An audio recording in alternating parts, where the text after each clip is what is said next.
ETT کی طرف یا exercise tolerance test. Exercise tolerance test وہ ٹیسٹ ہوتا ہے جس میں ہم مریض کو ایک خاص قسم کی مشین ہوتی ہے جس کو ہم ٹریڈ مل کہتے ہیں, جس پہ آپ روزانہ ورزش بھی کرتے ہیں, چلتے ہیں تیزی سے. وہ ایک بیلٹ ہوتی ہے جس پہ مریض چلتا ہے تیزی سے, اور تیزی سے چلنے سے اس کی دل کی رفتار ہم بڑھانا چاہتے ہیں.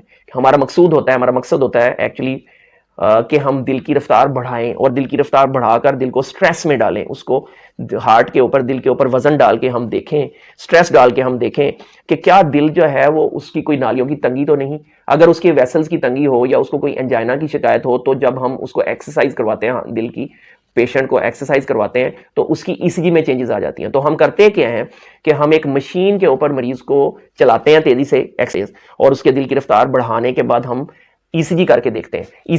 ECG کے جو الیکٹروڈز ہوتے ہیں, جو تاریں ہوتی ہیں, وہ مسلسل مریض کے ساتھ لگی ہوتی ہیں. اس دوران وہ ورزش کر رہا ہوتا ہے, وہ چل پھر رہا ہوتا ہے, چلتا ہے, اور ساتھ ساتھ اس کی ECG کی جو ریکارڈنگ آتی جاتی ہے. تو ہم دیکھتے ہیں کہ اس چلنے سے اس کی ECG میں تبدیلیاں تو نہیں آئیں, تو جس سے ہمیں پتہ چل جاتا ہے کہ اس مریض کو انجائنا ہے یا اس مریض کو نالیوں کی تنگی ہے یا ہارٹ اٹیک.